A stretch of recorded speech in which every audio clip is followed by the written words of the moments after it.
आज की भूतिया कहानी। ट्रेन की आखिरी सवारी। राहुल और उसके दोस्त एक दिन शहर से दूर एक पुराने रेलवे स्टेशन की सैर पर गए। स्टेशन अब बंद हो चुका था और वहां की पटरियां जंग खा चुकी थीं।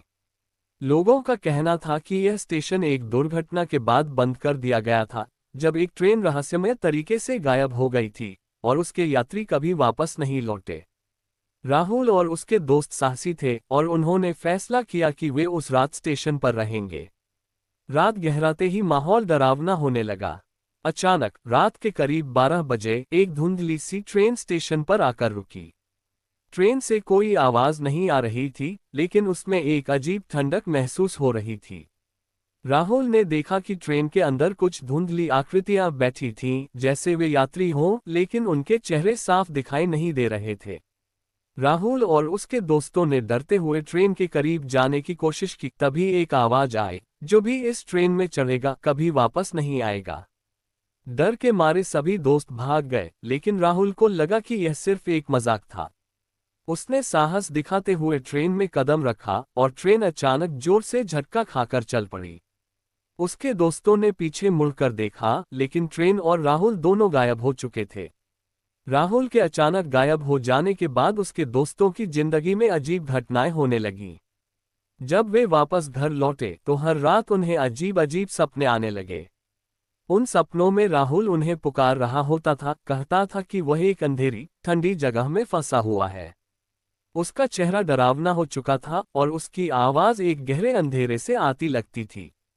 कुछ हफ्तों के बाद उनमें से एक दोस्त सुमित सपनों से इतना परेशान हो गया कि उसने उस पुराने स्टेशन पर वापस जाने का फैसला किया। उसे यकीन था कि राहुल अभी भी जिंदा है और कहीं ना कहीं उस ट्रेन में फंसा हुआ है। बाकी दोस्तों ने सुमित को मना किया, लेकिन वह जिद पर अड़ा रहा। एक रात सुमित अकेले ही उस पुराने स्टेशन पर पहुंच गया। घड़ी में ठीक 12 बजने वाले थे। स्टेशन पहले जैसा ही वीरान था और चारों ओर सन्नाटा था। जैसे ही घड़ी ने 12 बजाए, वही धुंधली ट्रेन फिर से पटरियों पर आकर रुकी। इस बार सुमित को डर नहीं लगा। उसने ट्रेन की ओर देखा और देखा कि खिड़की के पास राहुल बैठा हुआ था, लेकिन उसका चेहरा बुरी तरह से बिगड़ा हुआ था, जैसे वह इंसान नहीं बल्कि कोई परछाई हो। सुमित ने राहुल को पुकारा, लेकिन राहुल बस एक जगह बैठा रहा। उसकी आंखें बिल्कुल खाली और ठंडी थीं। हिम्मत जुटाकर सुमित ने ट्रेन में कदम रखा। जैसे ही उसने ट्रेन के भीतर कदम रखा, दरवाजे अपने आप बंद हो गए और ट्रेन तेजी से चलने लगी। सुमित ने चारों ओर देखा, लेकिन ट्रेन में और कोई नहीं था सिवाय अजीब सी धुंध और ठंडक के। राहुल, जो अभी तक चुपचाप बैठा था, अचानक उसकी ओर मुड़ा और उसकी आंखें चमकने लगीं। उसने एक ठंडी, डरावनी आवाज में कहा, तुम भी अब इस सवारी के हिस्से बन चुके हो। यहां से कोई वापस नहीं जाता। सुमित की चीखें ट्रेन के गहरे अंधकार में खो गईं और उसके बाद किसी ने न तो राहुल को और न ही सुमित को फिर कभी देखा।